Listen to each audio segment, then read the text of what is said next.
Hola gente, qué bueno arrancar este cuarto Perfiles, el programa que hacemos de la Contúa para indagar en la historia militante de dirigentes sindicales que han dejado su legado, tienen una trayectoria importante en el campo político y sindical, y conocer un poco su historia nos permite también alentar a nuestra propia militancia, y especialmente a la militancia de la juventud, los jóvenes y las jóvenes que en estos tiempos de pandemia también necesitan de un poco de fuerza, de conocer eh, historias en las cuales nos podamos sentir identificados. Estamos charlando con Ernesto Murro.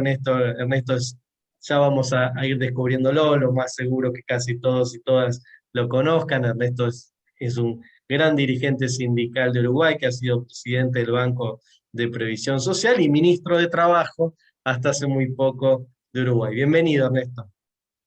Un gran gusto, Marcelo, un gran gusto estar con ustedes, con los trabajadores de las universidades, que creo que es una cosa realmente muy linda, muy original de nuestra vida y para aquellos que no fuimos universitarios.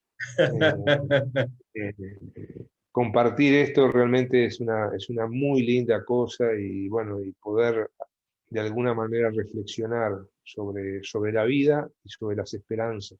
Me parece que mucho las necesitamos en nuestra América Latina y en el mundo.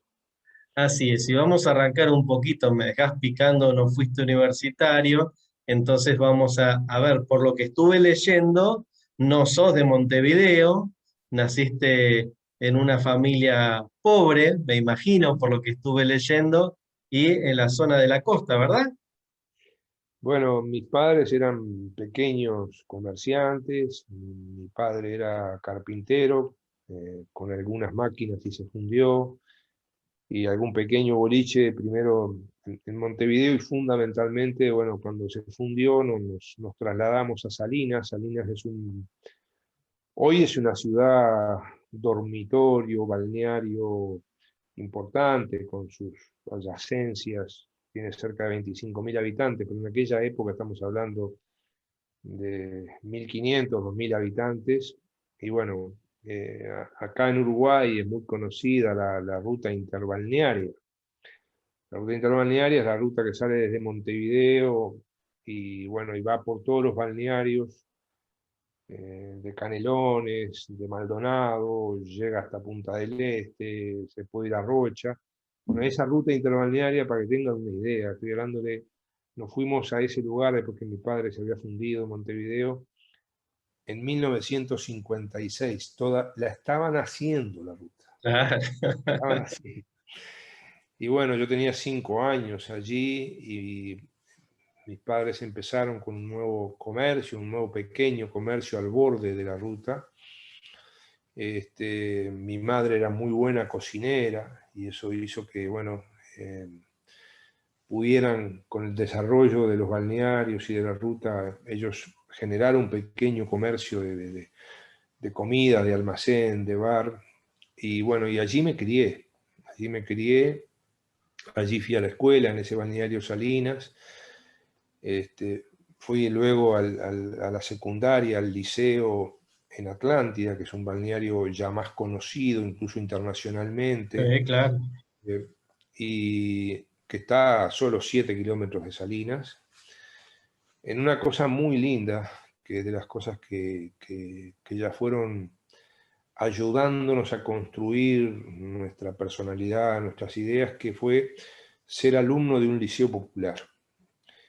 Esto tiene mucho que ver con la educación, que es tu rama.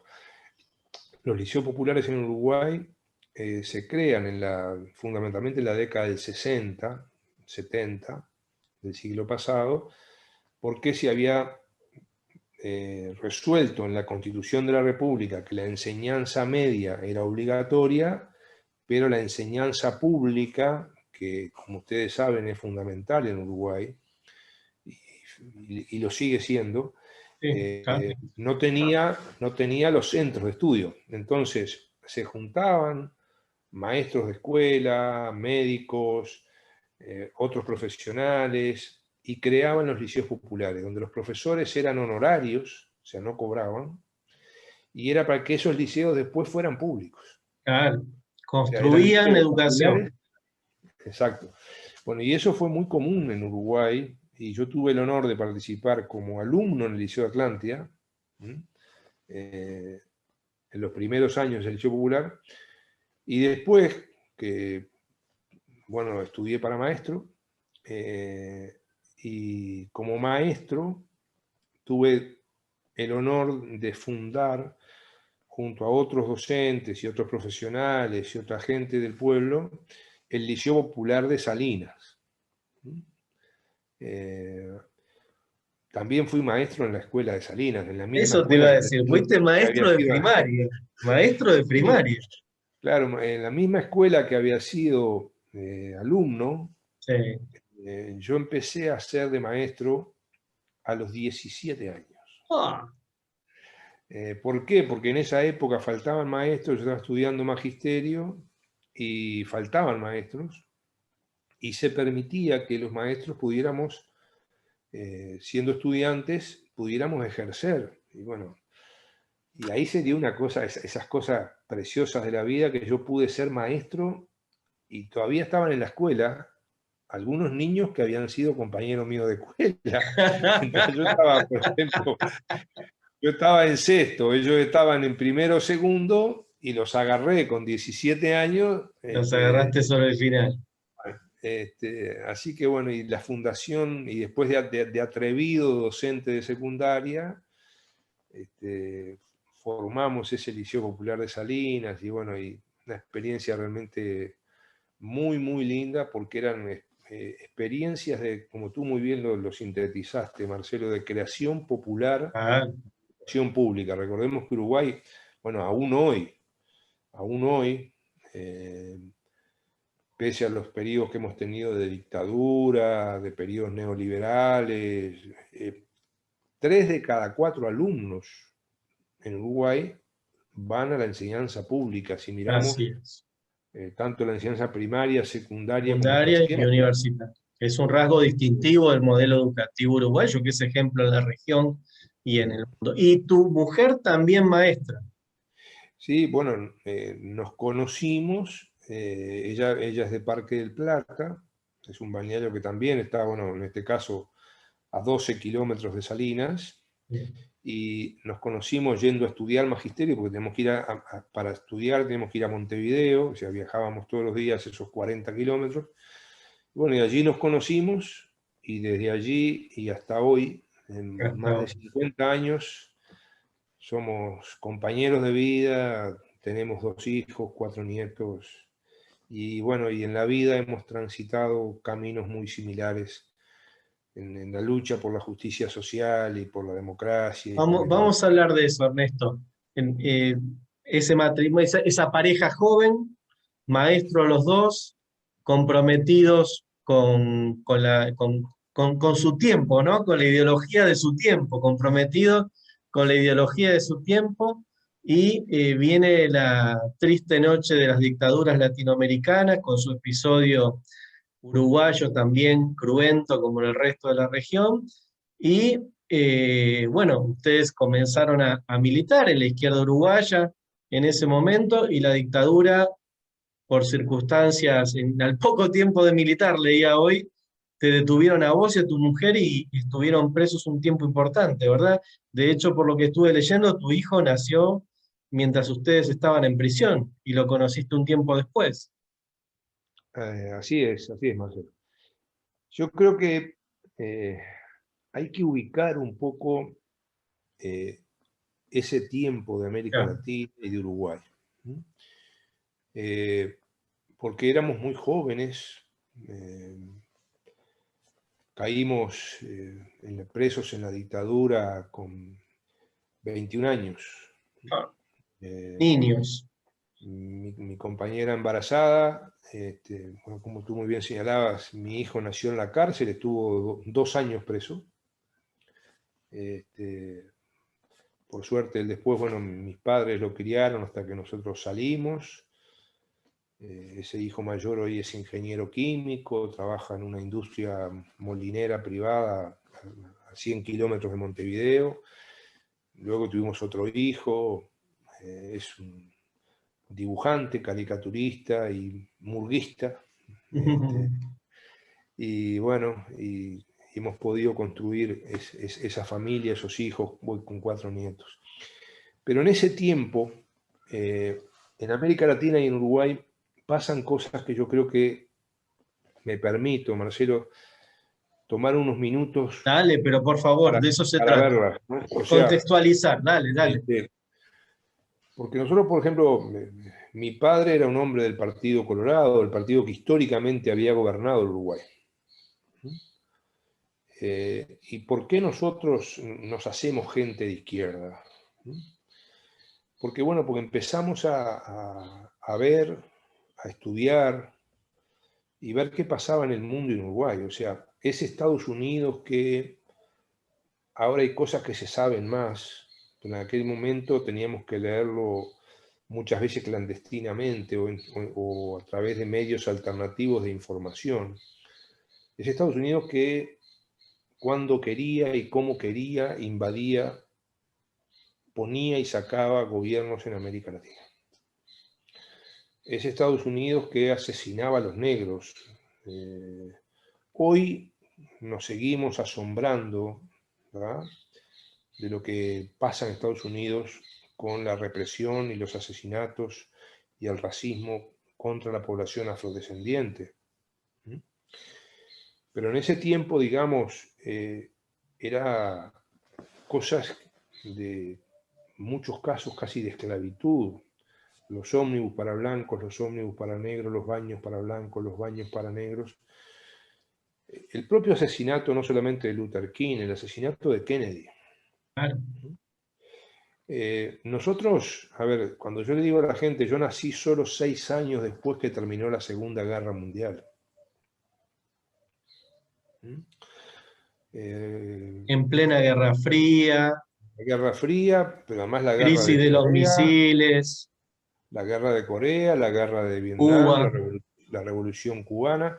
Entonces, ¿qué pasaba? Los jóvenes de esa época sentíamos que teníamos que hacer algo para cambiar, para tratar de cambiar el mundo.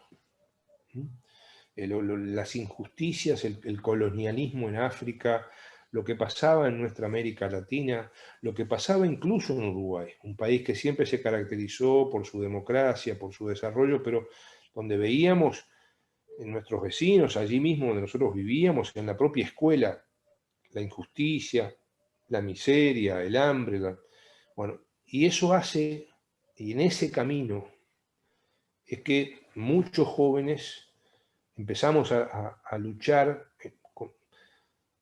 incluso antes de la dictadura, contra el autoritarismo. Acá una personalidad muy fuerte que queda de presidente, como es Pacheco Areco, lo que llamamos el pachequismo en Uruguay, y ese autoritarismo, que se prohibían partidos políticos, que se prohibían medios de comunicación, que se prohibía la actividad sindical, que, por ejemplo, en los ámbitos que teníamos de la negociación colectiva, la negociación de los consejos de salario, se eliminaban cuando en Uruguay habían sido creados en 1943. O sea, fíjate que los consejos de salario habían sido creados antes, por ejemplo, del nacimiento nuestro, y bueno, y en el 70 y 69, 69, 70 se eliminan. Siempre el laboralismo uruguayo, receptor del constitucionalismo social antes que el resto del continente. ¿No? O Esa sea, tradición entonces, ese fantástica. tipo de cosas nos llevan, porque quiero explicarlo eso, o sea, Claro. no es, y además nos llevan a algo que yo llamo, y que me gusta destacarlo mucho, que es la gente común. A diferencia de otros procesos en América Latina, donde, por ejemplo, determinados grupos de izquierda o incluso determinados grupos armados son grupos no siempre bien insertados en la sociedad, sino que se aíslan. Vanguardias, vanguardias clase medista casi siempre que burguesas mismas que... y que se van a una selva o que se van a una zona alejada. Bueno, en el caso de Uruguay pasa que por allí, por 1964-66, yo en ese momento tenía 15 años, todavía yo no era un hombre de izquierda, todavía seguía las ideas más tradicionales de mi padre, pero en el 64-66 se crea la unidad sindical en Uruguay. Y se crea en el marco de lo que se llamó un Congreso del Pueblo, que no solamente juntó a los trabajadores, a los jubilados y pensionistas, a la Universidad de la República, a diversos sectores de pequeños y medianos empresarios y productores, a distintos movimientos, y se forma lo que se llama el Congreso del Pueblo. Ese Congreso del Pueblo incluso formula un programa de cambio social, económico, cultural en el país. Un país donde además no solamente la educación es laica, gratuita y obligatoria mayoritariamente, y lo sigue siendo hasta hoy, sino con una fuerte cultura, también una fuerte cultura popular, con muchas raíces en la izquierda, en las ideas progresistas, y eso es parte, o sea, un Benedetti, un Onetti, un Galeano, una Idea Sí. Vilariño, o sea, esa gente que es de la cultura y al mismo tiempo es fundadora de la izquierda, de los movimientos de izquierda en Uruguay. Sí, expresa desde la intelectualidad un momento, un movimiento concreto que se desarrolla en el plano político, social, jurídico, cultural, económico, como suelen pasar las cosas. Nunca son, Y, viste que es la lectura unidireccional y en realidad los procesos son sociopolíticos, son complejos. exacto. E Y esas históricos, figuras, y e esas figuras, históricos. y esas figuras como las que tú nombrabas, Eh, jurídicas, o sea, eh, un Pilar La Rodríguez, Rodríguez, claro. un Barba Gelata o Bárbaro, claro. Una Hermida Uriarte, Sí, que son esa gente que fue nuestros maestros, sí, ¿ah? Y que gente que a veces incluso no perteneciendo algunos de ellos tradicionalmente a los partidos de izquierda, pero que tenían los mismos pensamientos claro. laborales y sociales que nosotros tratábamos de defender en la izquierda. Entonces, eso que se hace primero, que es la unidad sindical, hablando en 1965, y que luego se conforma en la unidad de las fuerzas progresistas y de izquierda en el Frente Amplio en 1971, 6 años Ujú. después. 6 años. Y que todo eso se mantiene hasta hoy. Ah, O sea, esto yo creo que es una de las características de los privilegios construidos que hemos tenido en Uruguay de la unidad del movimiento sindical y de la unidad de la izquierda y las fuerzas progresistas en la política. Lo que fue la dictadura o lo que fue los 15 años de gobierno del Frente Amplio, esa conjunción de las izquierdas que tuve el honor de participar en su gobierno y de ser fundador de esa fuerza política en 1971 como un simple militante de claro. barrio en mi querido Salinas, Mi ese querido mismo Salinas Salinas que fui a la y escuela. con tus veintinadas. ¿Ah? Entonces, pero ese tipo de cosas yo creo que son las que nos llevan a eso. Y de ahí viene la dictadura, una dictadura muy particular en Uruguay. Uruguay siempre fue un país, hoy seguimos siendo unas democracias más plenas, más completas a nivel mundial. Tiene esa historia, pero esa dictadura de 12 años que fue muy dura, sobre todo muy dura en presos políticos y presos sociales políticos, gente que por su simple militancia en un sindicato o en un barrio, no solamente aquellos que fuimos presos por una militancia política específica, como fue nuestro caso, pero gente que también las pasó y las pasó muy mal por tratar de ayudar a otra gente. Sí. O sea, muchas veces se habla de los presos políticos porque estuvieron vinculados a un movimiento armado o a una fuerza claramente de izquierda, lo cual es muy grave, a que eso haya sucedido. Pero Ah, también a mí me interesa destacar lo que pasó con gente que por su convicción solidaria, por su convicción Por su tarea democrática, social, por su o sea, tarea sindical. bien, o sea, acá, por ejemplo, lo que significó el asesinato en la Argentina de Selmar Michelini, Claro, de Gutiérrez Ruiz. Gutiérrez Ruiz era el presidente de la Cámara de Diputados y era un hombre del Partido Nacional, el partido que hoy está en el gobierno acá. claro. ¿Ya? Y lo asesinaron y se salvó apenas Wilson Ferreira Aldunate, que era el líder máximo de El ese plan partido, Cóndor apenas se salvó. hizo el plan Cóndor como un sistema de represión organizado, conjunto de las Fuerzas Armadas en toda nuestra región, hizo perseguir a la gente. Hace un rato hablábamos de un gran amigo Es nuestro, lo que, Quinoto Taborda, lo apresaron acá en Buenos Aires. A Quinoto lo apresaron acá en Buenos Aires. de O que recién Ismael ahora, hace Cortazo, poco, que hablábamos hace un rato, los padres vinieron exiliados, él nació en Bahía Blanca, los padres exiliados yéndose al interior del interior para que no los encuentren, ¿no? No, todo Bueno, exactamente. estuviste preso Y 5 años duramente, 5 años, 5 años que mi te compañera, castigaron. mi compañera, mi compañera 4 años, y bueno, y como ya comentábamos, Sí. mi compañera cayó embarazada, mi hijo nació allí, lo tuvieron 2 años, después la dictadura decidió que debía separar a los niños de las madres presas, y mi hijo fue a vivir con mis padres, también allí a Salinas, y bueno, y allí todo ese proceso de la dictadura, de la cárcel. Y bueno, y en la cárcel algunos compañeros hacemos un proceso donde, que para mí es algo que en mi vida, yo siempre digo que he tenido mucha suerte en mi vida. Pude salvar mi vida, pude salir de la cárcel bastante bien físicamente y mentalmente, por lo menos eso creo. Y, y allí en la cárcel, eh, cuando podíamos, algunos compañeros empezamos a hacer un proceso de que si salíamos, hacíamos un compromiso de quedarnos en el país, de tratar de ir a trabajar a centros importantes de trabajo, particularmente de fábricas, y en tercer lugar ayudar a reconstruir el movimiento sindical y la recuperación democrática. Mirá qué importante. Y Esto fue saliste un y fuiste a trabajar al sector maderero, pero antes te quiero hacer una pregunta.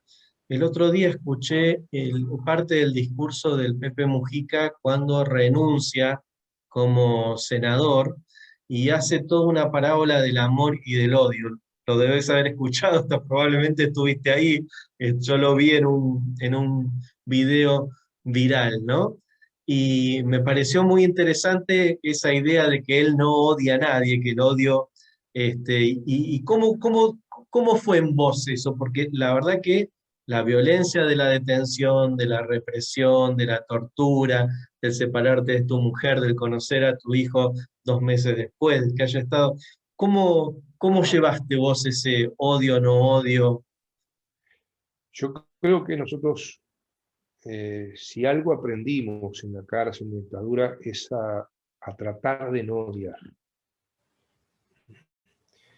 y a buscar en la gente los mejores valores humanos, también buscarnos y rebuscarnos en nosotros.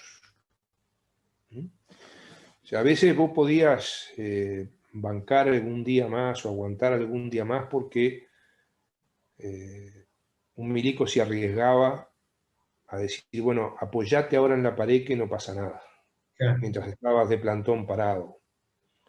¿Ah? O te tiraba por abajo de la capucha en la cual estabas un pedazo de pan. Y a veces ese milico después terminaba sancionado porque lo descubrían haciendo eso. O la solidaridad que teníamos entre los compañeros al tiempo que éramos torturados o maltratados humanamente. Yo creo que tenemos que reconstruir esas cosas y ver de cada ser humano qué podemos sacar para seguir construyendo un futuro mejor. A mí esas cosas, esa experiencia de 5 años de cárcel, yo estuve en varios cuarteles, estuve 45 días encapuchado. 45 días Ah, encapuchado. No terrible. olvido más el día que me sacaron la capucha, Marcelo, y veías un mundo de colores, Ah, de reflejos. Bueno, y ese tipo de cosas, yo creo que, por un lado, si salís bien, si tenés la suerte, si tenés la solidaridad de otros que te ayudan a salir bien, de tu familia, de tus vecinos, de tus compañeros en esas circunstancias, yo tuve esa suerte. Yo tuve esa suerte. Otros compañeros y compañeras lamentablemente no. claro. Entonces, bueno, ya te digo, en eso que empezamos a conversar en la cárcel, dijimos, no tenemos que hacer un compromiso, porque si podemos, si no tenemos que irnos del país, como se tuvo que ir otra cantidad de gente, Sí, claro. que se tuvo que ir obligada porque si no iba a volver a caer o le iban a matar, o fue su decisión razonable tomada en ese momento de irse. Nosotros hicimos un compromiso, una barrita de gente, dijimos, bueno, mire, vamos a tratar de hacer esto. Y en eso, Marcelo, bueno, pudimos hacerlo. Algunos queridos compañeros que ya no están, Mario García, Mario Guido Bono, menciono esos dos porque son dos de los compañeros queridos que no están. Ellos fueron, por ejemplo, a integrarse a trabajar en el gremio metalúrgico, en fábricas metalúrgicas. Cuando yo salgo, bueno, hablo con mi compañera y le digo, mirá, vengo con estas ideas. Porque esto obviamente, ella fue 1 año y pico a visitarme y no podíamos conversar porque Claro. las visitas escasas que teníamos eran vigiladas. Bueno, vengo con estas ideas. Y ella rápidamente conversamos unas semanas, un tiempo, y nos convencimos de que eso es lo que teníamos que hacer, entre otras cosas para devolverle a la sociedad uruguaya lo que la sociedad uruguaya estaba haciendo afuera. Lo que estaba haciendo mi madre, por ejemplo, que me bancaba a mí, la bancaba a ella, crió a mi hijo junto a mi padre hasta que mi padre falleció estando yo preso,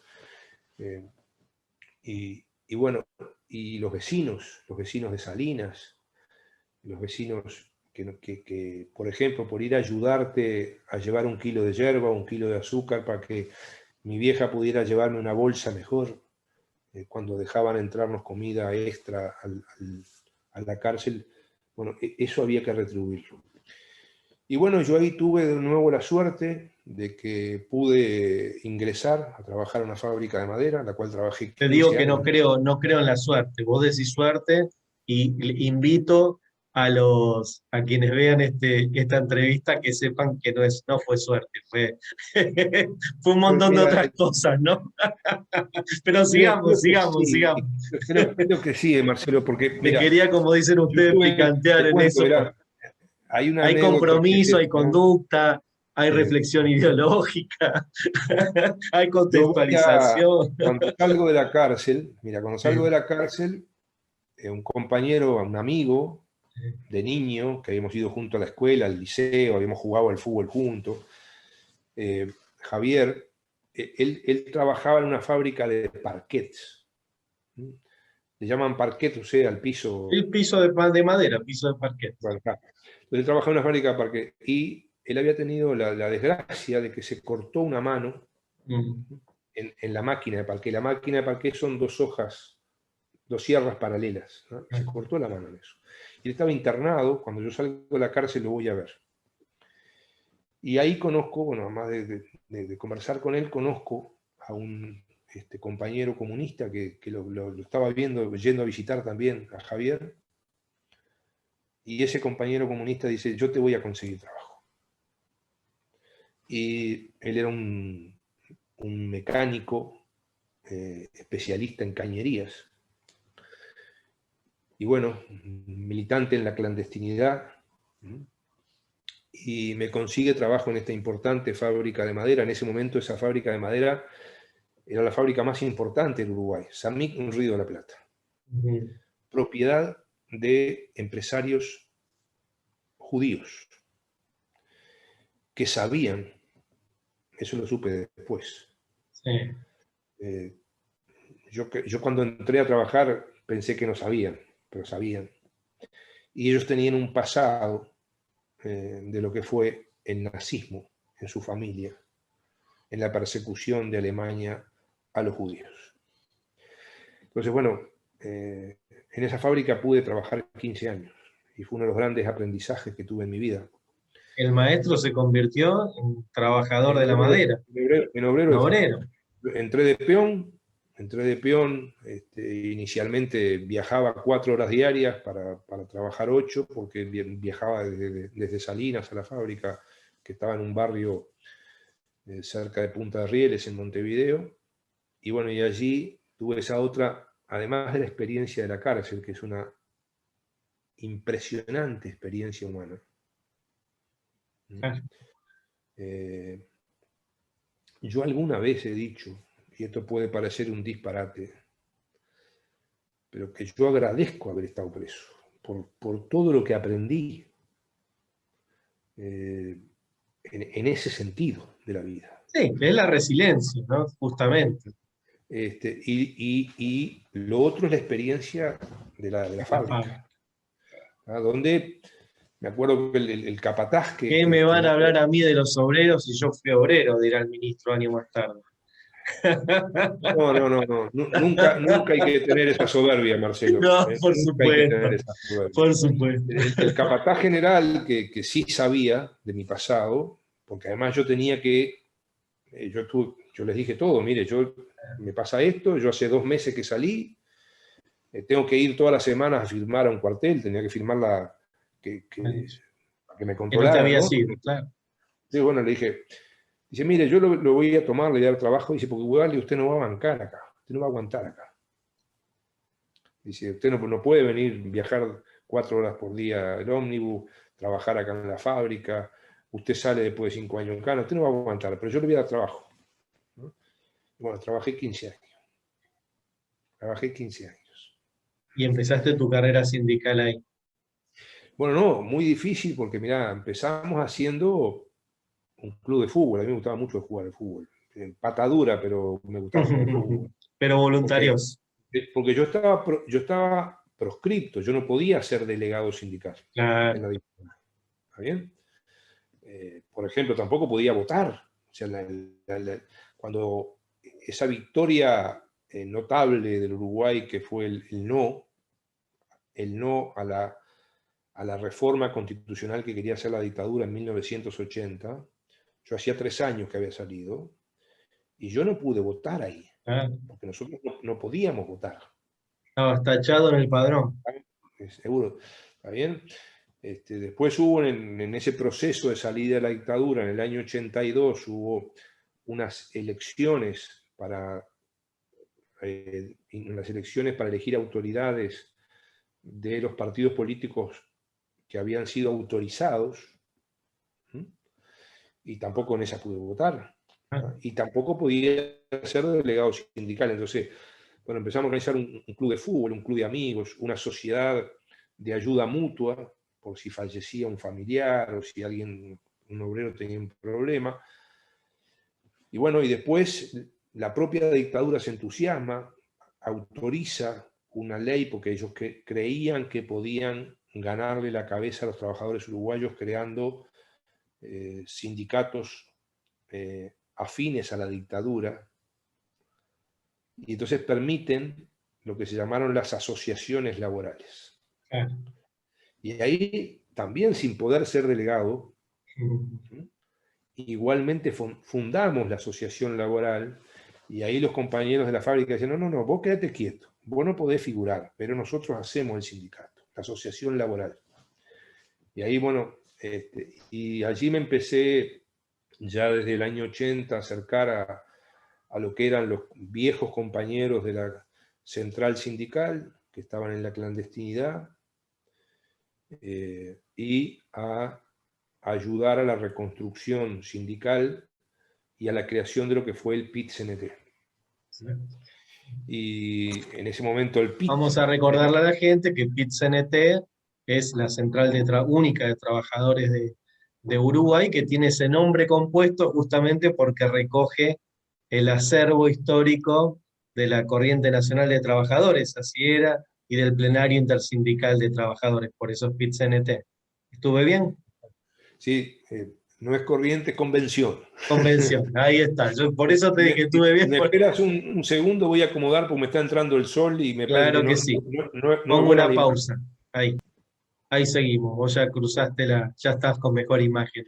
Entonces, en eso, luego viene el gran 1 de mayo de 1983, que es el primer gran acto con una cantidad impresionante de gente, junto al Palacio Legislativo, lo que es en ese momento era la sede del Consejo de Estado, una especie de mal llamado parlamento creado por la dictadura.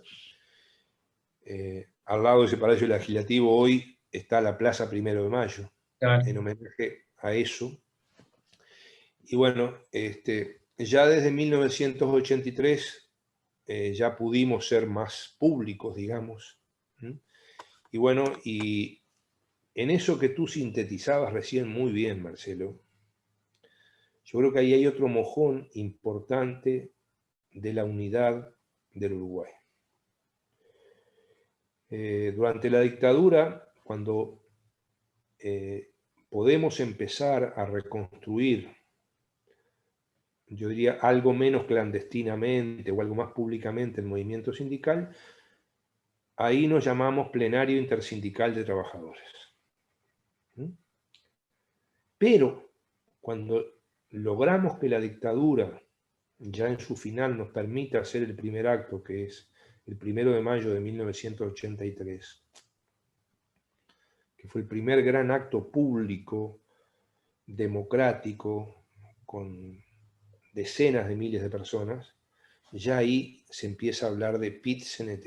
O sea, que eso que habíamos reconstruido se asocia al pasado y al mismo tiempo yo creo que esa es una muy buena experiencia de cómo articular, de cómo coordinar los distintos visiones y los distintos momentos históricos. Acá no hubo una ruptura donde, por ejemplo, cuando empiezan a volver los compañeros y compañeras del exilio, o cuando salen de la cárcel, o la gente que estaba en la clandestinidad, o la gente que estaba no en la clandestinidad, pero estaba haciendo cosas en la sociedad, en la calle, en los pueblos, en los barrios, en el interior del país, y cómo conjuntar eso, cómo coordinar, cómo articular eso sin romper, sin decir, no, ahora estamos nosotros, ustedes ya fueron. Claro, claro. Yo creo que eso es parte de la historia muy linda que tenemos. O sea, a ver, yo no era un hombre del movimiento sindical. Claro. Yo ni siquiera había sido un militante estudiantil. Había sido, sí, en un comité de base de un pequeño pueblito como era Salinas, fundador de esa organización de base. Y había hecho mi militancia luego política que me lleva a la cárcel. ¿Está bien? Y cómo después salgo y tratamos desde nuestra experiencia, desde nuestra juventud. Fíjate que yo salgo de la cárcel con 26 años. Había caído con 21.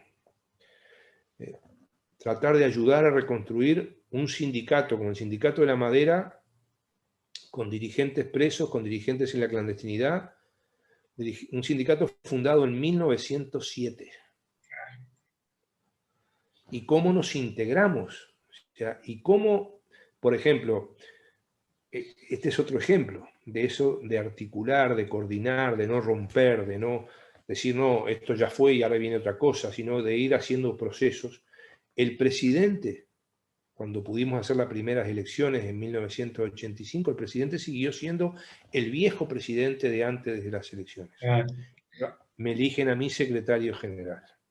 Y vivía el secretario general que luchó en la clandestinidad y fue un perseguido porque él era dirigente de la vieja CNT, pero el viejo secretario general, el Nito Barrios, dijo, no, no, vos tenés que ser el secretario general y yo voy a estar al lado tuyo, como Bueno, adjunto. ahí la clave. Dijiste una palabra que siempre es tan propia del movimiento sindical uruguayo, la articulación. Articular es una palabra que está O sea, siempre presente, es el verbo más utilizado porque tiene que ver justamente con esa idea de la unidad y de la central única. Y estás hablando de un momento que yo ahora sí ya me acoplo a mi propia vivencia personal, que es la primavera democrática latinoamericana también ahora, ¿no? Estamos hablando del 83 en adelante. Le recordamos a la gente que también de este lado del Río de la Plata, el 30 de octubre del 83 son las elecciones y el 10 de diciembre asume Alfonsín, que deja justamente atrás la etapa de la dictadura,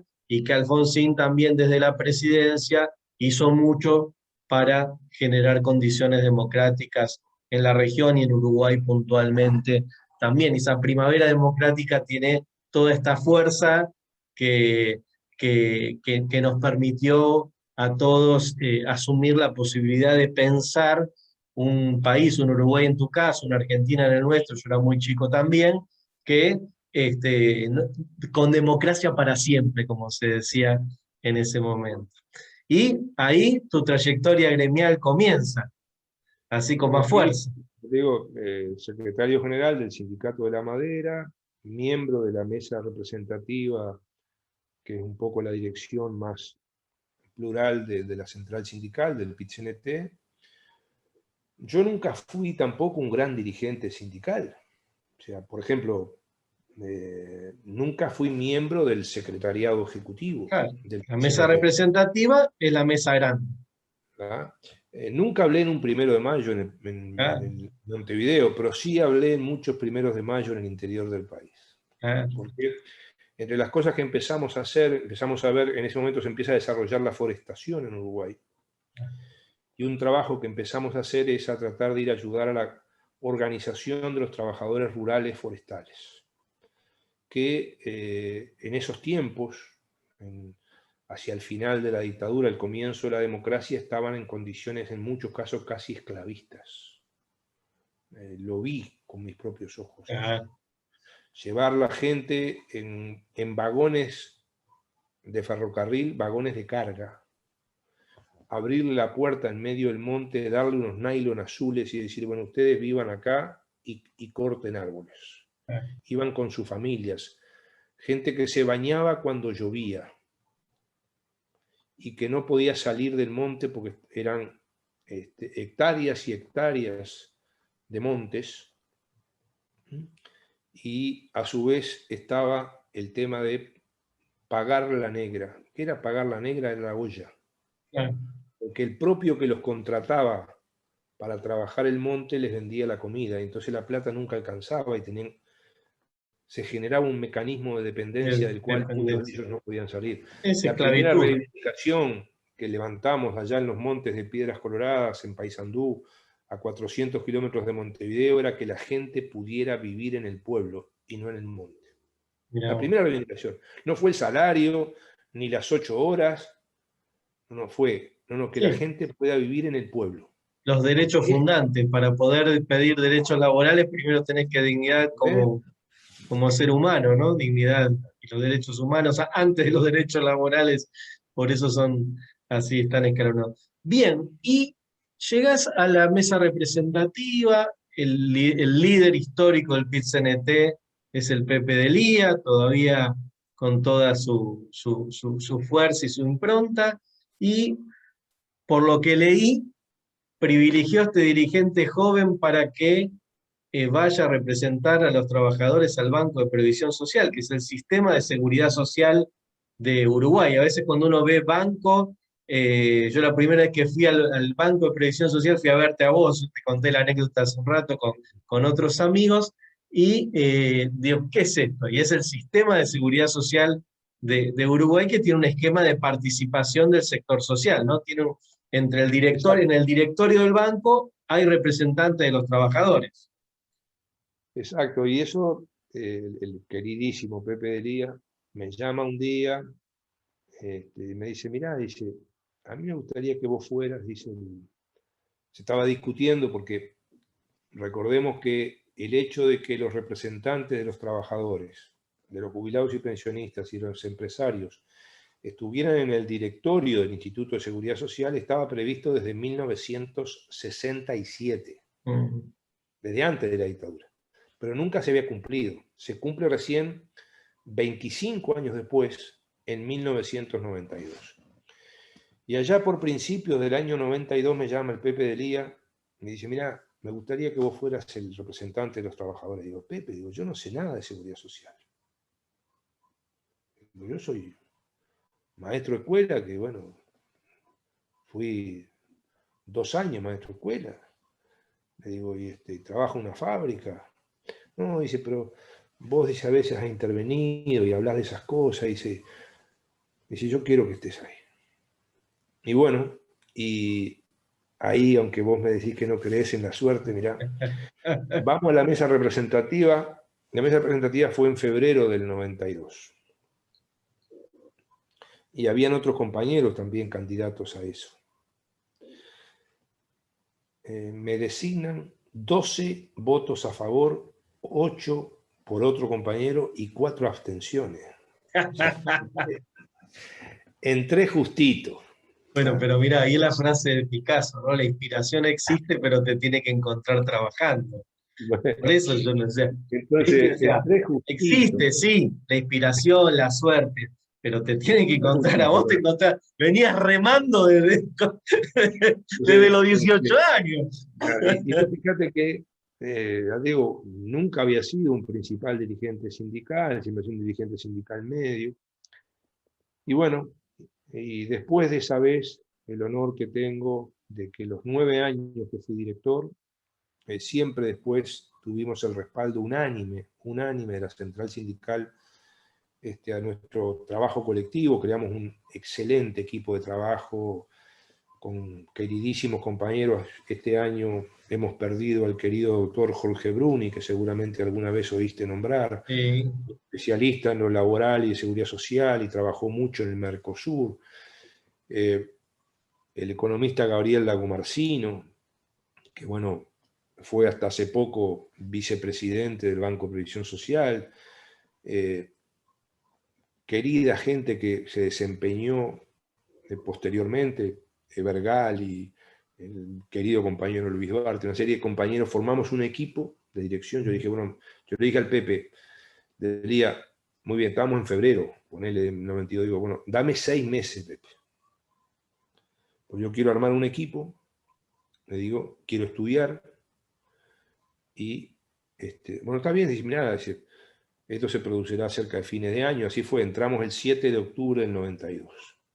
Bueno, Y ya con un y equipo estudiaste, armado. Ernesto, porque te convertiste en ese momento además en un referente sindical de toda Latinoamérica ante la OIT y ante los organismos de previsión social. Te convertiste en un especialista. Creo que vos y Guille Zuccotti son las dos personas de referencia en la materia, los dos dirigentes sindicales que se convirtieron en especialistas, ¿no? O sea, ahí también está. Hemos tenido el honor de trabajar con Guillermo y otros queridos compañeros de allí, de la Argentina y otros países.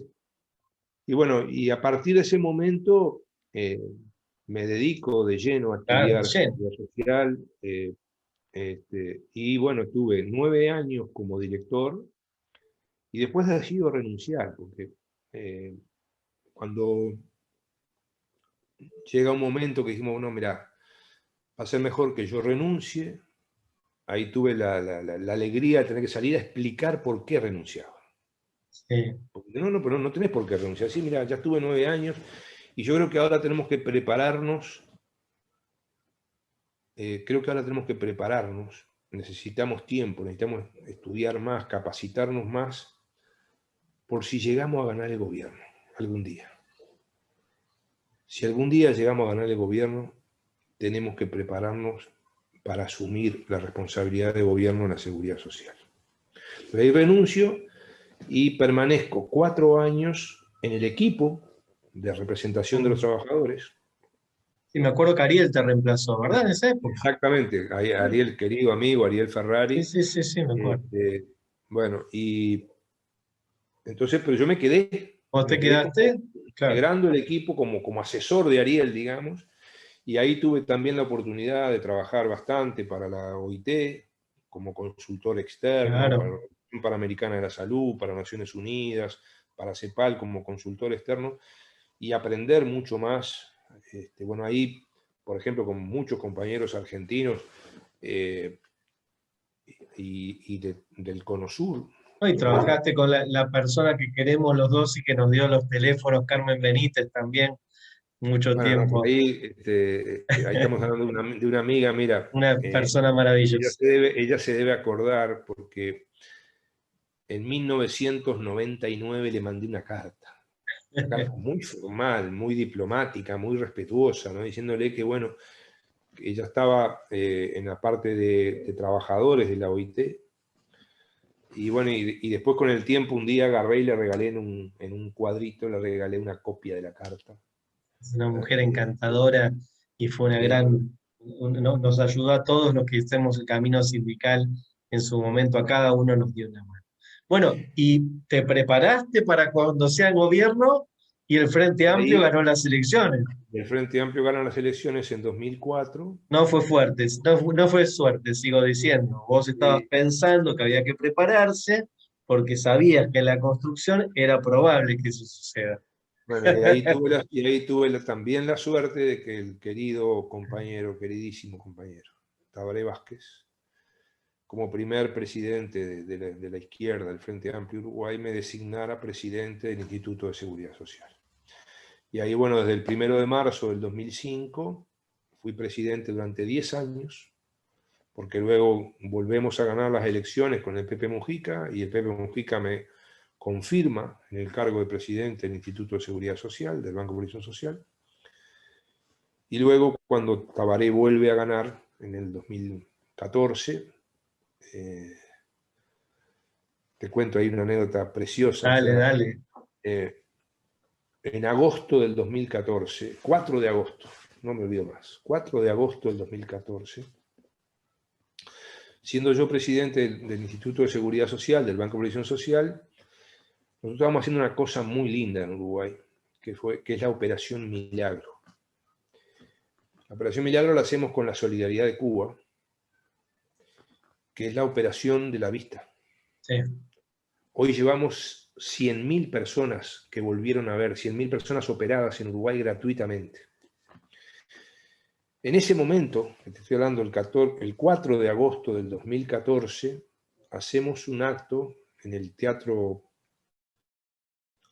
El Sodre, que es uno de los teatros principales de Uruguay. Hacemos un acto porque en ese momento, ahora ya llevamos 100.000 operaciones. Ya estamos luchando para que se continúen, porque este gobierno tenemos dudas si las va a continuar o no. En ese momento llevamos 30.000 operaciones y celebrábamos las 30.000 operaciones de ojos con un acto con los jubilados y pensionistas, con la gente operada, con la brigada cubana, con la ministra de Salud Pública que había impulsado eso junto con nosotros y con Tabaré Vázquez. Y cuando voy a entrar, voy a recibir a Tabaré, pues estaba lleno el salón, es uno de los teatros más grandes del Uruguay. Y voy a recibirlo a Tabaré y en la entrada me dice, me agarra la mano así, me dice, prepárate para ser ministro de Trabajo. Y digo, pero Tabaré, en ese momento las encuestas nos daban muy mal, ¿no? Estamos hablando de agosto, las elecciones eran en octubre, y las encuestas nos daban muy mal. Digo, pero Tabaré, vamos a ganar. ¿Y qué duda tenés que vamos a ganar? Dice, empezá a prepararte para ser ministro de Trabajo. O te podés imaginar que en ese acto, que además yo tenía que hablar, ¿verdad? Porque La ahí, cabeza estaba. ¿no? En ese acto, además con grandes emociones, porque este fue un proceso muy humano, muy emotivo de Uruguay. La solidaridad cubana que recibimos para esto, que seguimos recibiendo, es impresionante. Ojalá que hoy Cuba pueda concretar lo de sus vacunas, que va a ser una gran solución para América Latina, la Seguro. soberana, ¿no? Tú fíjate que en Uruguay, un país de 3,5 millones de habitantes, 100.000 personas operadas gratis. La dimensión enorme. ¿Ah? Todavía estamos averiguando por qué Uruguay tiene tan grave problema de cataratas de vista. Entonces, bueno, y entonces, bueno, ganamos las elecciones y ministro de Trabajo y Seguridad Social. Y qué responsabilidad, ¿no? Porque el ministro de Trabajo tiene que justamente articular, vamos a usar la palabra que decíamos, las relaciones laborales y de alguna manera mediar en el conflicto entre trabajadores y empleadores. Obviamente, en un gobierno de izquierda, en el gobierno del Frente Amplio, esa mediación es una mediación que contempla el principio de hiposuficiencia, justamente tener en claro que hay una relación desigual y que hay que equipararla a través de la actividad del Estado para que los trabajadores puedan negociar en condiciones dignas sus condiciones de trabajo, justamente. Pero me imagino la presión que un dirigente sindical, un hombre del PIT-CNT, tenía cuando había que tomar decisiones a veces que no son del gusto de los dirigentes sindicales, ¿no? Esa situación de que cuando uno es gobierno, a veces tiene que buscar algunos puntos de equilibrio que al dirigente sindical que está en función de gobierno lo ponen incómodo, ¿no? Y además en ese aspecto, Marcelo, teniendo en cuenta las transformaciones del país. O sea, Claro. porque nosotros teníamos, ya llevábamos 10 años de gobierno del Frente Amplio. O sea, recordemos que una de las primeras cosas que hace el Frente Amplio en 2005, 10 años antes de que yo fuera ministro, es reinstalar la negociación colectiva. En los últimos gobiernos anteriores al Frente Amplio, la negociación colectiva había caído gravemente, solamente había negociación para el 20% de los trabajadores. El Frente Amplio a partir del 2005 instaura la negociación para la casi totalidad de los trabajadores privados y públicos, cosa que terminamos de completar en el último periodo de gobierno. O sea, Uruguay terminó el 2019 con negociación prácticamente para el 100% de los trabajadores públicos y privados del Uruguay, llegando a los trabajadores rurales, las trabajadoras domésticas remuneradas, eso ya desde el 2008-2009. Y ¿qué pasaba? También estaba habiendo una generación de trabajadores y una generación de sindicalistas que solo había vivido el gobierno del Frente Amplio. Claro. ¿Mm? Que naturalizaba. ¿Está bien? O sea, entonces, ¿qué pasa? Eso también era un desafío en ese momento. ¿Qué buscamos hacer? Yo no sé trabajar de otra manera, conformar un equipo de gobierno, como lo habíamos hecho en el Banco de Previsión Social. Y en ese equipo de gobierno incluimos compañeros con un fuerte pasado sindical y también empresarios progresistas. Por primera vez generamos un equipo de gobierno en el Ministerio de Trabajo y Seguridad Social con compañeros de historia sindical. Por ejemplo, el compañero Juan Castillo, que fue uno de Claro, los... Negro Castillo estaba con El vos negro ahí. Castillo. Claro. ¿Ah? Este, El eh, Vasco que se nos fue hace poquito, el ayer, Vasco, anteayer, esta semana. Esta esta semana, semana. un fuerte abrazo a su familia, a sus compañeros. Sí, Esta semana. ¿Ah? El compañero Juan Castillo pasó a ser el director nacional de trabajo. que era el secretario general del PIT-CNT, que fue el secretario. Exactamente. Claro. ¿Ah? El compañero Eduardo Pereira, que había sido del gremio del transporte de Ómnibus, el director nacional de empleo. El compañero Jorge Mesa, había sido secretario general del ZUNCA, el Sindicato de la Construcción, del poderoso Sindicato de la Construcción.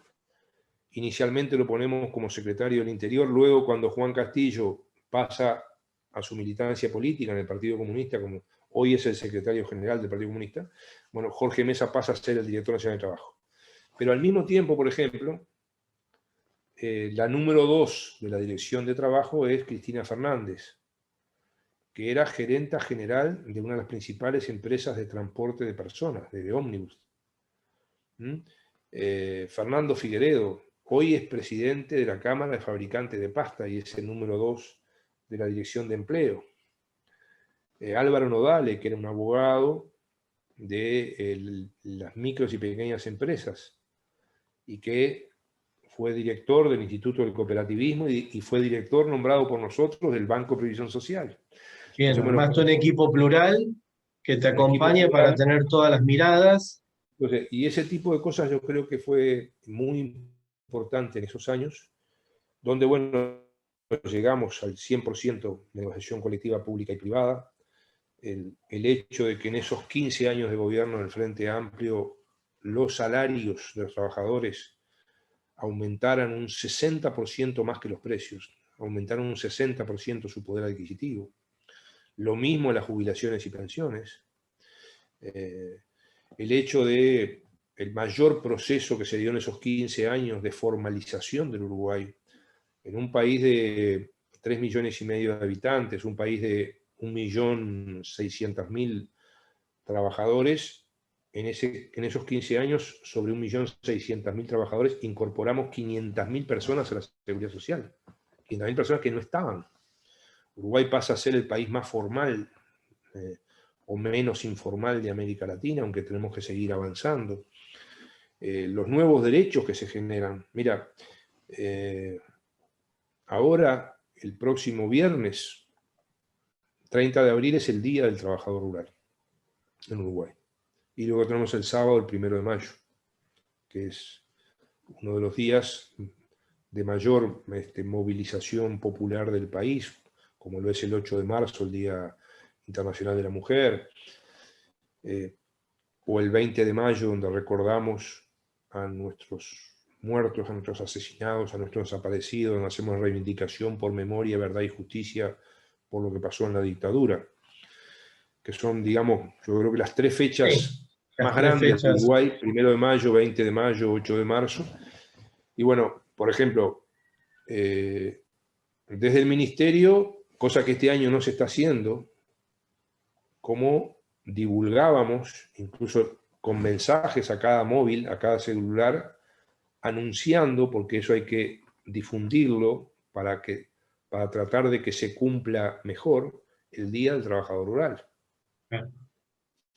O como cada 19 de agosto difundir que era el Día de la Trabajadora Doméstica.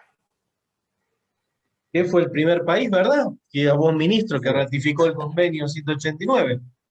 claro, pero además eso del convenio, tenemos 2 primeros, el Sí, 189 190 y y el 190. 190. Los dos Sí, fuimos sí, el sí, primer sí. país, y bueno, y me El tocó 190 lo dejaste ahí, en la puertita, lo sí, lo dejamos. acompañaste hasta... Y el hecho, por ejemplo, que creo que es parte, aprovecho el planteo que tú haces, Marcelo, cuando se va a discutir el 189, el de las trabajadoras domésticas en Uruguay, en la delegación del gobierno de Uruguay, llevamos a una representante de las trabajadoras domésticas y una representante de las empleadoras domésticas. ¿Ah? No, y aparte que tu gestión en el ministerio nos abrió al movimiento sindical las puertas del GRULAC, del grupo de latinoamericano de países, para trabajar con ellos. O sea, tener a Uruguay de socio del movimiento sindical, en el mejor de los sentidos, nos permitió articular un montón de posiciones que hoy no tenemos, y por eso sostenemos tan fuertemente que no es lo mismo esa prescindencia que a veces plantean algunos dirigentes sindicales de la política. Es un error, porque efectivamente Y a no es veces, lo mismo. y también la presidencia de los gobiernos, ¿no? Así es, así es. Me acuerdo de un lindo Eso, debate picante que tuvieron en la última reunión presencial que tuvimos en la CCA, que fue en Montevideo, que vos estabas terminando el mandato de ministro, que viniste a charlar en la Central Sindical de las Américas. Estabas vos, el Manso, Pereira, una muy linda charla sobre eso. un gran abrazo a los compañeros y compañeras y amigos de la CSA, o sea, un gran abrazo, porque realmente este, los quiero mucho y Eh, bueno, y esa es otra experiencia también que me gustaría unos segundos, Dale, dale, dale. Marcelo. Esa cosa rara del sindicalismo uruguayo, de que no está afiliado, nunca estuvo afiliado a ninguna central internacional, ¿no? Pero que es capaz de mantener el mejor relacionamiento. Cuando habían tres, con las tres, y hoy que, digamos, está mayormente concentrado el sindicalismo internacional en la CSI a nivel internacional y en la CSA, si bien perdura la FSM, mantener ese relacionamiento. ¿Sabés cuál es el origen de por qué el movimiento sindical no está afiliado, nunca estuvo afiliado a ninguna central sindical internacional? A ver, contame. ¿Sabés el origen de eso? Bueno, esa es una de las razones de la unidad, que es un tema polémico, que Sí, seguramente merece análisis. Pero ¿qué pasa? Cuando se consagra la unidad, esa que hablábamos al principio, en 1965, una de las condiciones que ponen algunos grupos minoritarios, por ejemplo, grupos anarquistas o grupos cristianos o grupos socialistas, como había un predominio muy fuerte en ese momento en el movimiento sindical uruguayo de la corriente comunista, bueno, pero la unidad es, y eso está en los estatutos está. sí, sí, sí. Yo estuve en uno de los congresos polémicos. Era una condición de la unidad. Bueno, pero no hay que afiliarse a ninguna. ¿Ah? O sea, y esto Estamos a veces... trabajando para cambiarlo eso, Ernesto. Claro, Marcelo, pero mira que, a ver, lo que yo Sí, trato es de explicar, porque no es sí, es un no es fenómeno una histórico. tosudez, Claro, no es una tosudez, sino que fue una de las razones, es una de las razones de la unidad. tuvimos el congreso de la CCA la semana pasada. Este, y tengo el honor de acompañar a Gerardo Martínez, que vos lo conocés, y a Marta ¿Eh? Pujadas, que también la conoces, en la representación de la CGT. Así que ahora estoy del lado de Bueno, adentro tratando de que el PIT-CNT se afine. un fuerte abrazo a Marta. Un fuerte abrazo a Marta. Otra mujer maravillosa, Marta, sin lugar a dudas. Ernesto, vamos entrando a la parte final de la charla, y yo te conté una anécdota que tiene que ver con el año 2019, vos seas el ministro de Uruguay, hay una persistente denuncia ingrata, denuncia de los empresarios siempre en la Comisión de Aplicación de Normas de la OIT, que es paradojal, porque si hay un país que ha cumplido las normas de la OIT es Uruguay, pero un sector del movimiento empresario y puntualmente tiene peso en el bloque empresarial y y tratan de poner en el banquillo de los acusados del Parlamento Mundial del Trabajo a Uruguay justamente, yo creo que es para molestarnos a los trabajadores que lo hacen y justamente es un tema recurrente que de hecho este año también está en la lista larga planteado por los empleadores. Cuando queda lo que nosotros llamamos la lista corta, que son los 24 países que se van a discutir, vos estabas en Ginebra y grabaste un video casero que lo transmitiste para, hacia Uruguay, donde yo cuando lo vi, me lo mostró el Manso en ese momento, Fernando Gamberra, el hoy coordinador de la Coordinadora de Centrales Sindicales del Cono Querido Sur, compañero también. otro maravilloso compañero. Yo cuando vi quedé impresionado por la bronca personal que tenías y la pasión que tenía. Era una persona, no era un ministro, un político, un sindicalista, sino que yo vi ahí que estaba todo tu ser, toda tu pasión, toda tu garra, todo tu compromiso en el tema, ¿no? Y entonces la pregunta de alguna manera, no al hecho de ese, sino más bien para marcarlo en esto de los jóvenes, las jóvenes que van a ver esta charla nuestra. La política se tiene que hacer así, con todo, con toda la fuerza, con toda la pasión, con todo el involucramiento, porque pareciera que hay un marketing de la mercantilización de la gestión de la política y del sindicalismo, ¿no? Y yo veo vos sos del otro equipo, del equipo de poner todo. Y entonces te pregunto a vos, ¿cómo es eso? ¿Cómo es vos ministro, esa intensidad? ¿Cómo vivías esas cuestiones? Te pido un segundo para mejorar un poquito la luz porque veo que estamos... Dale, ahí pongo pausa, dale, ahí estamos. Marcelo, la política, la militancia social es como el amor. Hay que poner todo en la cancha. Y hay que hacerlo más allá de las dificultades, de las caídas, de los revolcones que son más que caídas. Yo soy un hombre de carácter.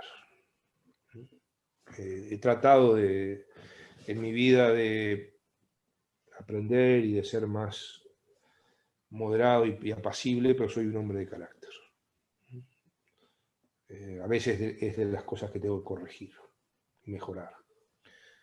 Pero yo creo que la pasión, el sentir las cosas para hacerlas, para llevar adelante es, bueno, eso que yo te contaba hoy, de que al salir de la cárcel decidimos, porque lo más racional, lo más normal era irse del país. O sea, yo salgo en el año 77. En el 76 habían asesinado a Michelini, a Gutiérrez Ruiz, se había salvado Wilson. A ver, acá hasta en el año 84. En el año 84 asesinan al doctor Vladimir Roslik, un médico, lo asesinan en la tortura.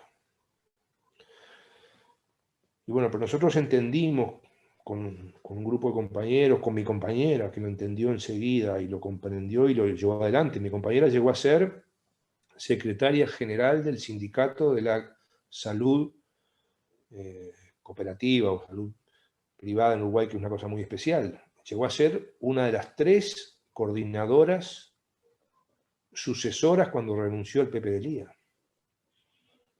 O sea, pudimos los dos hacer ese proceso que en la cárcel algunos habíamos empezado a pensar. Bueno, eso era todo lo racional posible, sí, pero hubiera sido era más normal irse del país. Nosotros entendimos que teníamos que dejar todo en la cancha, con los riesgos que eso tenía. Y lo mismo pasa a veces cuando nos enfrentamos a estas cosas tan injustas.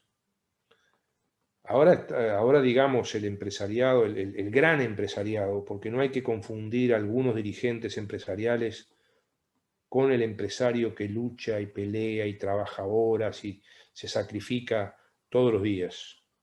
Y a veces cometemos el error de embolsarlos, de pensar que no son todos lo mismo. Yo te contaba la experiencia esa de integrar empresarios demócratas, empresarios progresistas en el equipo de dirección del ministerio.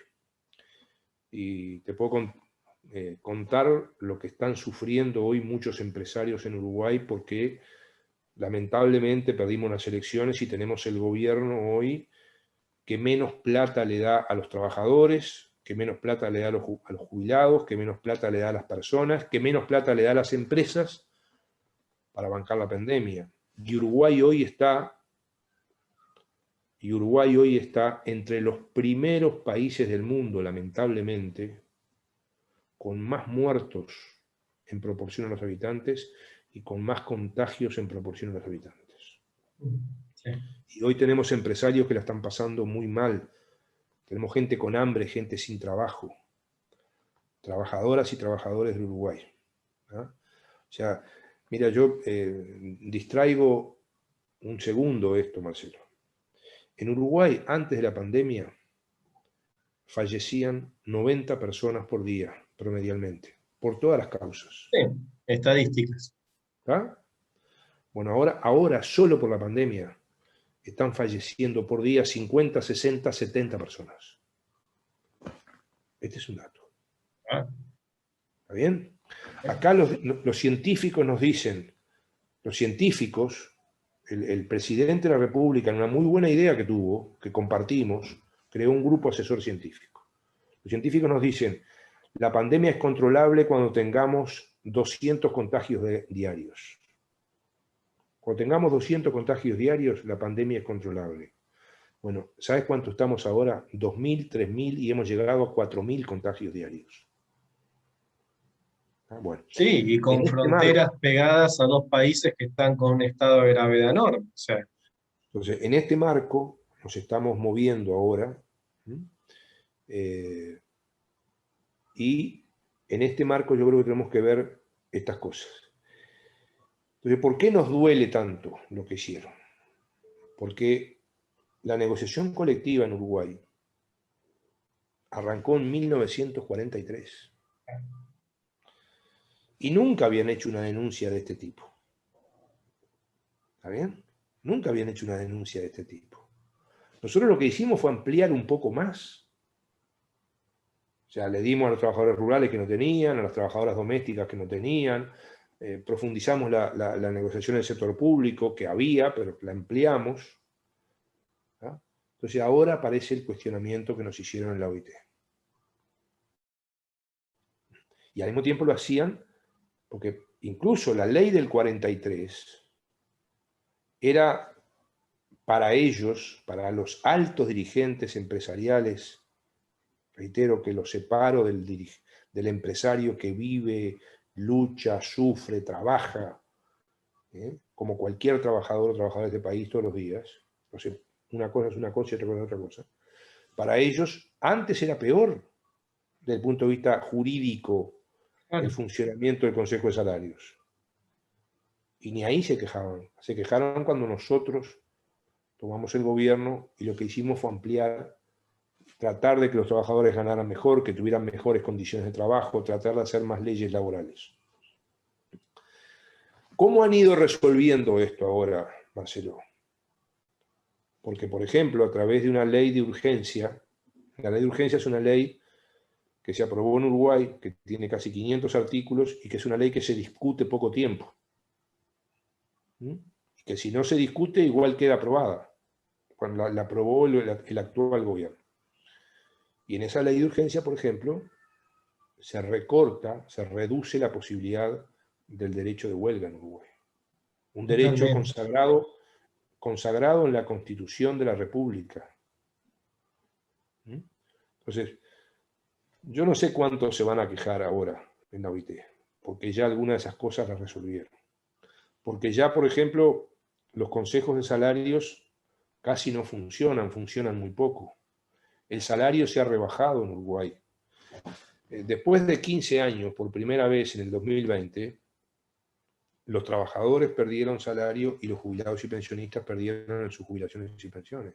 Y este año 2021 van a volver a perder. Y bueno, tenemos 60.000 pérdidas de puestos de trabajo, tenemos 100.000 pobres nuevos, la pobreza aumentó 3 puntos en Uruguay en un solo año. 3 puntos en un solo año. Que hacen algún planteo, pero no creo que lo hagan con la virulencia que lo hicieron en aquel momento. Y además con todo el respaldo de la Organización Internacional de Empleadores. Así es.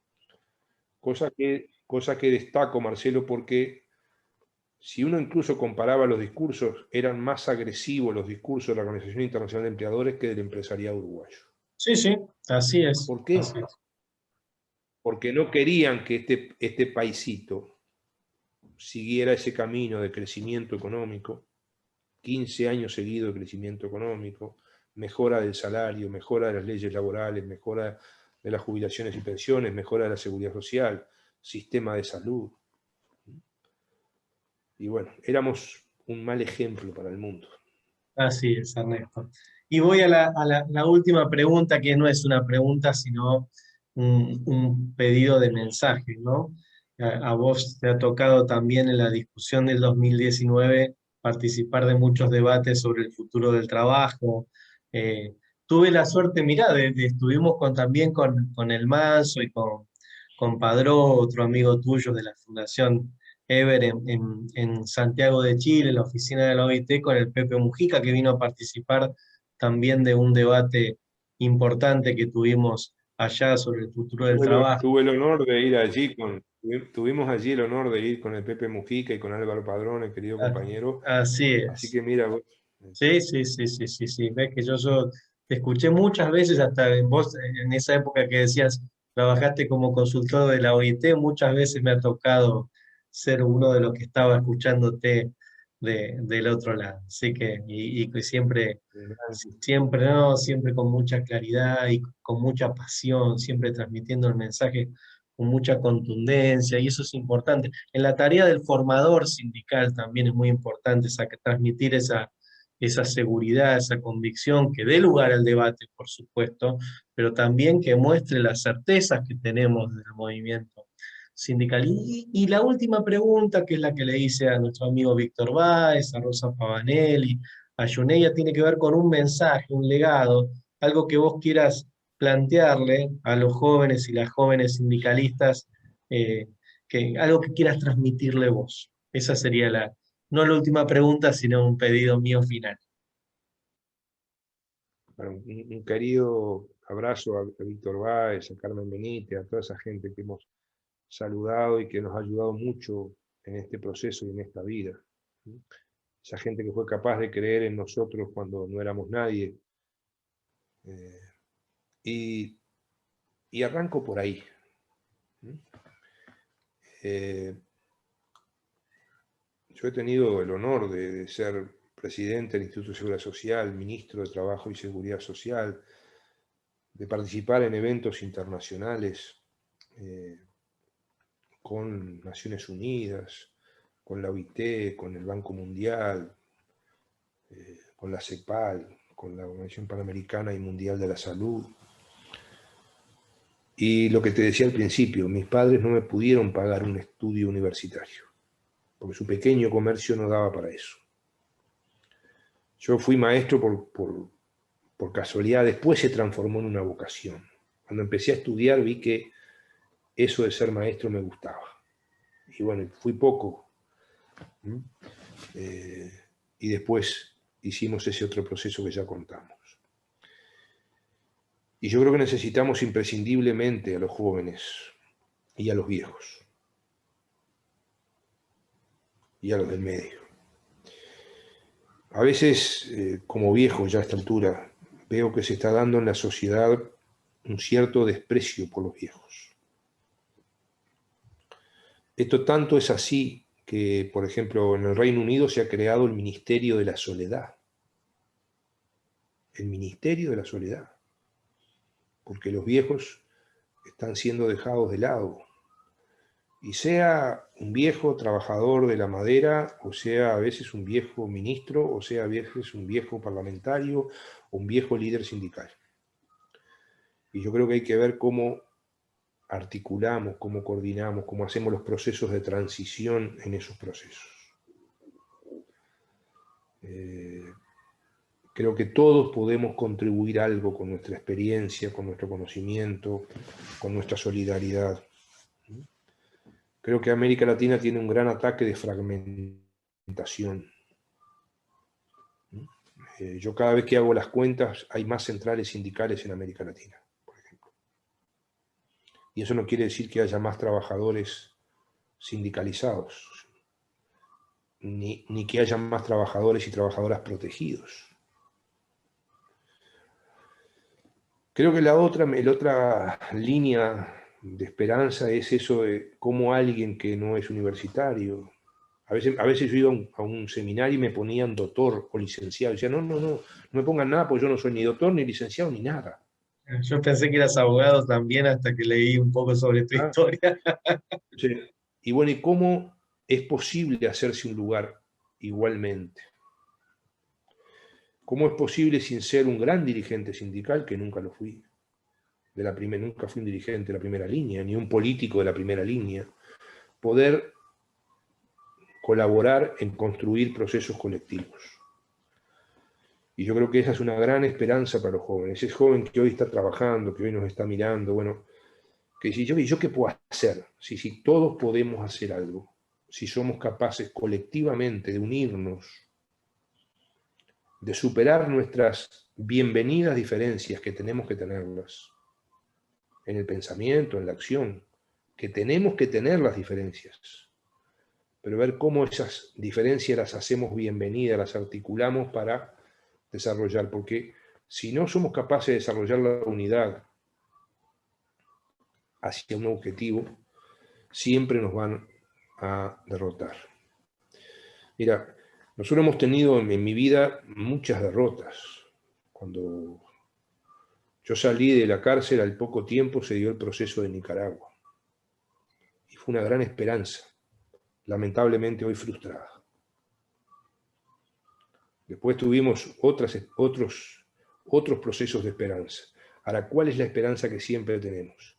Que nosotros somos luchadores por la igualdad, somos luchadores por la solidaridad, somos luchadores por el trabajo colectivo, somos luchadores por la justicia social. Más allá de los errores y a veces hasta horrores que cometamos personal o colectivamente. Pero cómo tenemos que ser capaces de generar las unidades necesarias, y eso es posible para seguir cambiando el mundo. Y en eso siempre nos van a encontrar. Muchísimas gracias, Ernesto. Espero que los amigos y amigas que vean esta entrevista sientan el placer que sentí yo al compartir este rato con vos y esta generosidad que tenés de abrirnos de alguna manera virtualmente la puerta de tu casa para conversar con nosotros. Muchísimas gracias, Ernesto. Un fuerte abrazo, Marcelo, un fuerte abrazo a toda la querida gente de América Latina. Nos vemos en el próximo perfil. Saludos.